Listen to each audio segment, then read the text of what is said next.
আজ আমরা ইসলামের ইতিহাসের এমন এক গজবের সম্বন্ধে বলব, যা শোনার পর আপনার পা থেকে মাথা পর্যন্ত রক্তহীন হয়ে যাবে।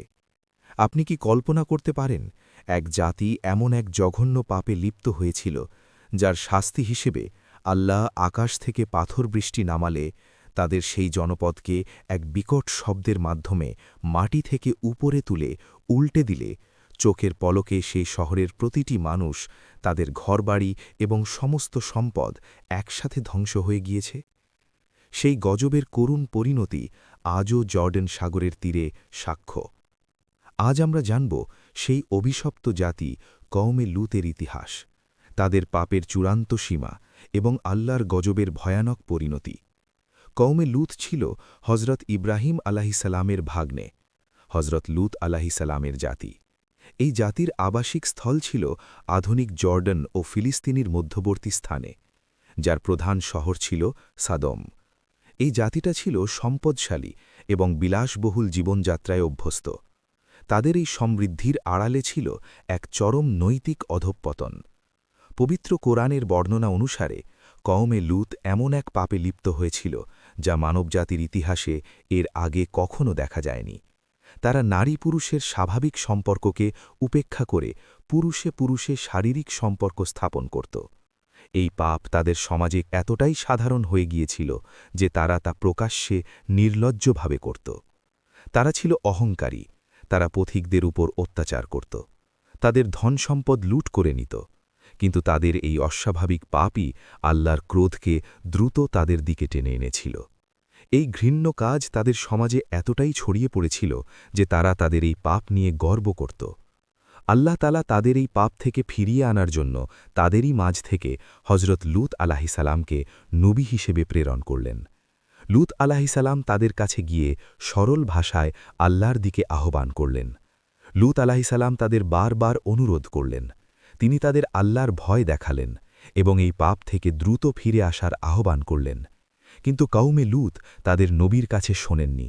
তাদের অহংকার ও পাপে তারা এতটাই মত্ত ছিল যে তারা বরং লূত আলাহিসাল্লামকে উপহাস করতে লাগল।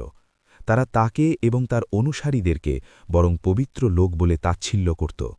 লূত আলাহিসাল্লামের দাওয়াত প্রত্যাখ্যান করে তারা বলল, হে লূত, তুমি যদি সত্য বলছ, তবে আমাদের ওপর আল্লাহর সেই গজব নিয়ে আসো যা তুমি আমাদের ভয় দেখাচ্ছ।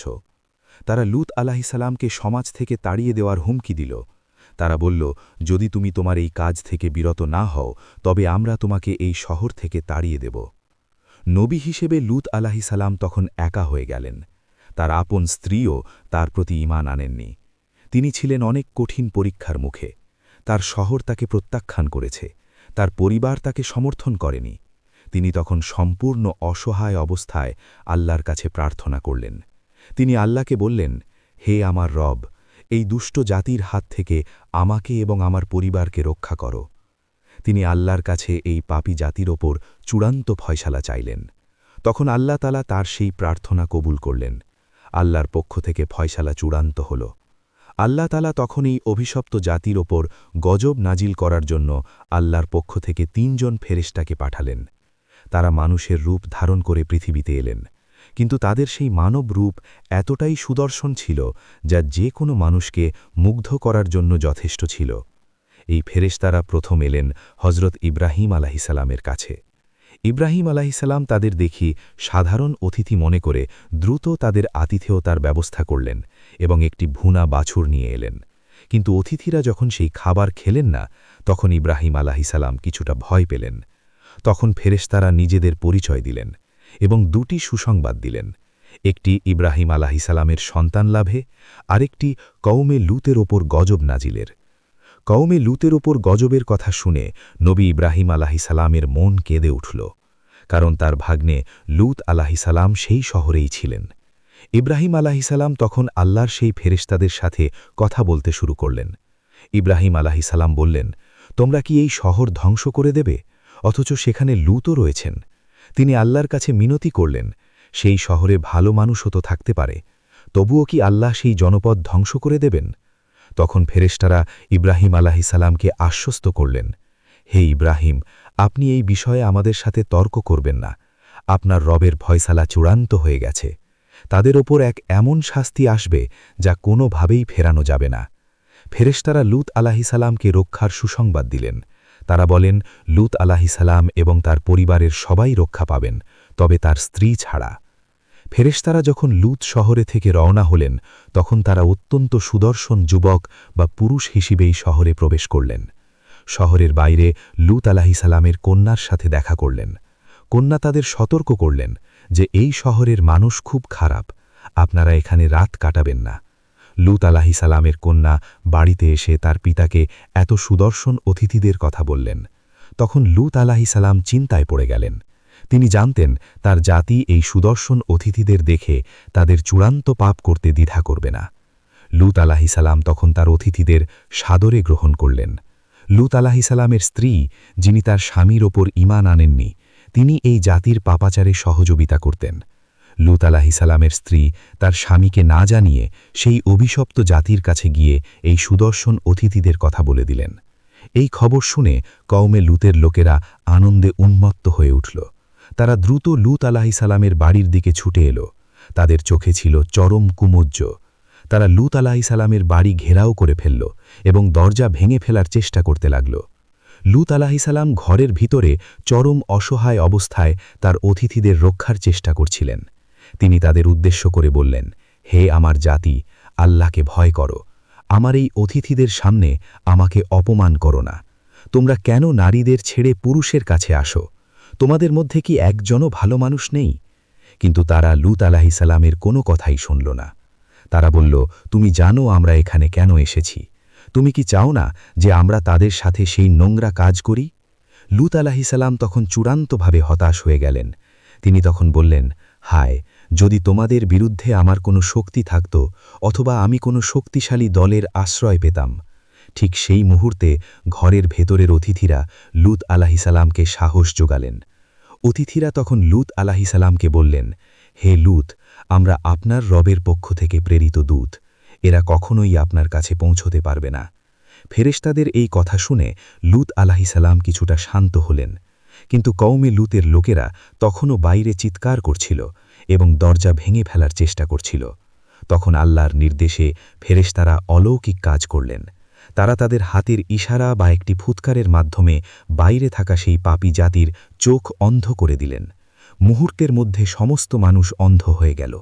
তারা দরজার কাছে দাঁড়িয়ে থাকলেও কিছুই দেখতে পাচ্ছিল না। তারা তখন চিৎকার করে উঠল, কি হলো আমাদের চোখে? আমাদের ওপর জাদু করা হয়েছে, আমরা পথ হারিয়েছি। অন্ধত্বের এই প্রাথমিক গজবে তারা তখন হতাশ হয়ে সেখান থেকে ফিরে গেল। অন্ধ হওয়ার পর তারা বুঝতে পারল না যে তাদের উপর আরও ভয়ঙ্কর শাস্তি আসছে। কিন্তু লূত আলাহিসাল্লাম এবং তার পরিবারের মুক্তির সময় ঘনিয়ে এলো। ফেরেশতারা তখন লূত আলাহিসাল্লামকে গজব নাজিলের চূড়ান্ত সময়টি জানিয়ে দিলেন। ফেরেশতারা বললেন, আপনার পরিবারকে নিয়ে রাতের শেষ ভাগে এই শহর ছেড়ে চলে যান। আপনি এবং আপনার অনুসারীরা পেছনে ফিরে তাকাবেন না, তবে আপনার স্ত্রী ছাড়া। এখানে লূত আলাহিসাল্লাম স্পষ্ট নির্দেশ দেওয়া হল, রাতের শেষ ভাগ হল গজব নাজিলের সময়। কেন রাতের শেষ ভাগ? কারণ সাধারণত সেই সময় মানুষ ঘুমে আচ্ছন্ন থাকে। নবী লূত আলাহিসাল্লাম তার অনুসারীদের নিয়ে যখন শহর ছেড়ে দূরে সরে গেলেন, তখন গজব নাজিলের সময় ঘনিয়ে এলো। কওমে লূতের লোকেরা তখনও তাদের ঘরে ঘুমে আচ্ছন্ন বা কাউকে হয়তো জেগেও ছিল, কিন্তু কেউ জানত না যে এটাই তাদের জীবনের শেষ রাত। ভোর হওয়ার ঠিক আগে আল্লাহর নির্দেশে প্রথম গজবটি নাজিল হল, একটা বিকট শব্দ। এই শব্দটি কোনো সাধারণ ধ্বংস শব্দ ছিল না। এটি ছিল এত তীব্র, এত বিকট, যা তা মানুষের শ্রবণিন্দুকে ধ্বংস করে দেওয়ার জন্য যথেষ্ট ছিল। কওমে লূতের লোকেরা সেই শব্দে আতঙ্কিত হয়ে ওঠে এবং তাদের হৃৎপিণ্ড কেঁপে ওঠে। এই শব্দের তীব্রতা এতটাই ছিল যে অনেক মানুষ মারা গিয়েছিল। বিকট শব্দের পর শুরু হল আল্লাহর গজবের দ্বিতীয় পর্যায়, যা ছিল আরও ভয়ানক। আল্লাহ তাআলা তার ফেরেশতাদের নির্দেশ দিলেন, শহরটিকে মাটির সাথে উপড়ে ফেলো। আল্লাহর নির্দেশে ফেরেশতারা সেই জনপদটিকে মাটি থেকে উপরে তুললেন। সেই শহরের প্রতিটি ঘর, প্রতিটি রাস্তা, প্রতিটি অট্টালিকা, সব কিছু সহ শহরটি উপরে উঠে গেল। তারপর আল্লাহর নির্দেশে সেই শহরটিকে উল্টে করে মাটিতে আঁচড়ে ফেলা হল। অর্থাৎ সেই শহরকে উপর থেকে নিচে এমনভাবে নিক্ষেপ করা হলো, যা ছিল উপরে তা নিচে চলে গেল, আর যা ছিল নিচে তা উপরে এলো। এই আঘাতে পুরো শহরটি ধূলিস্যাৎ হয়ে গেল। শহর উল্টে যাওয়ার পরও শাস্তি শেষ হয়নি। আল্লাহ তাআলা তখন এই অভিশপ্ত জাতের উপর চূড়ান্ত উপযোগ নাজিল করলেন, যা ছিল পাথর বৃষ্টি। আল্লাহর নির্দেশে আকাশ থেকে এক বিশেষ ধরনের পাথর পড়তে শুরু করল। এই পাথরগুলো ছিল পোড়া মাটির তৈরি, যার প্রতিটি পাথরে সেই পাপীদের নাম লেখা ছিল। অর্থাৎ এই পাথরগুলো সাধারণ পাথর ছিল না, এগুলো ছিল সুনির্দিষ্ট শাস্তি। এই পাথর বৃষ্টিতে কওমে লূতের প্রতিটি মানুষ চূড়ান্তভাবে ধ্বংস হয়ে গিয়েছিল। এই ভয়ানক গজব যখন নাজিল হচ্ছিল, তখন নবী লূত আলাইহিসসালাম এবং তার 2 কন্যা আল্লাহর রহমতে সেই স্থান থেকে বহু দূরে এক সুরক্ষিত স্থানে পৌঁছে গিয়েছিলেন। আল্লাহ তাআলা তাদের রক্ষা করলেন এবং তাদের এই গজবের চূড়ান্ত পরিণতি দেখতে দিলেন।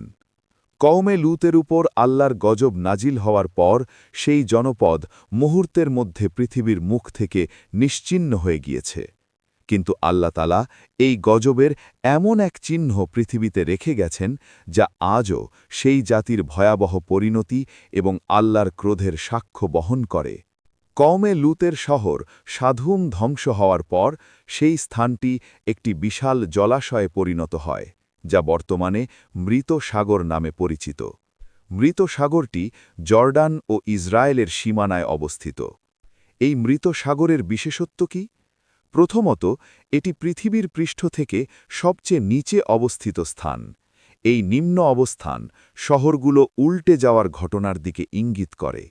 দ্বিতীয়ত, এই সাগরের পানি পৃথিবীর অন্যান্য সাগরের চেয়ে প্রায় 10 গুণ বেশি লবণাক্ত। এই পানিতে কোনো মাছ বা প্রাণী বাঁচতে পারে না।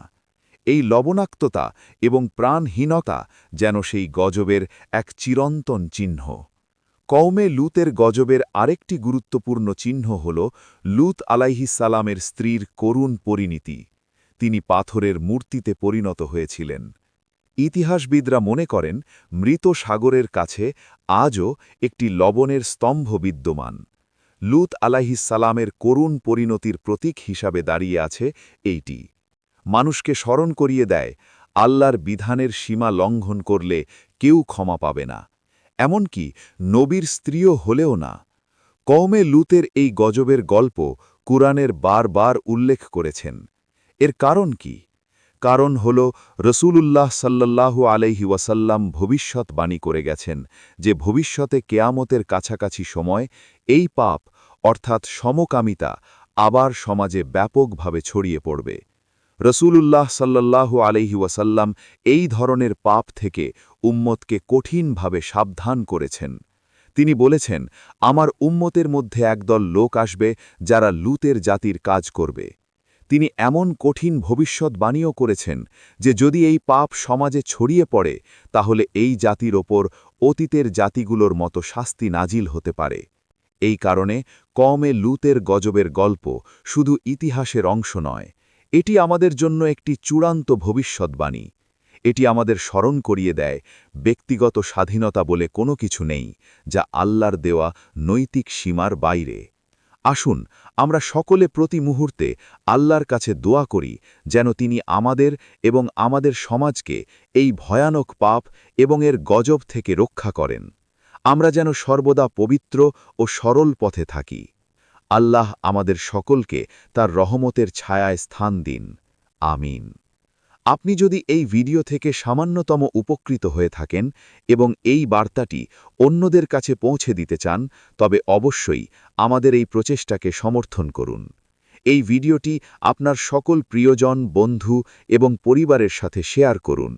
আমাদের চ্যানেলকে আরও সুন্দর ইসলামিক শিক্ষামূলক কন্টেন্ট তৈরির জন্য এখনই ভিডিওটিতে একটি লাইক দিন এবং আমাদের পরবর্তী ভিডিও দেখার জন্য সাবস্ক্রাইব করে পাশে থাকা ঘন্টা বাটনটি চেপে দিন।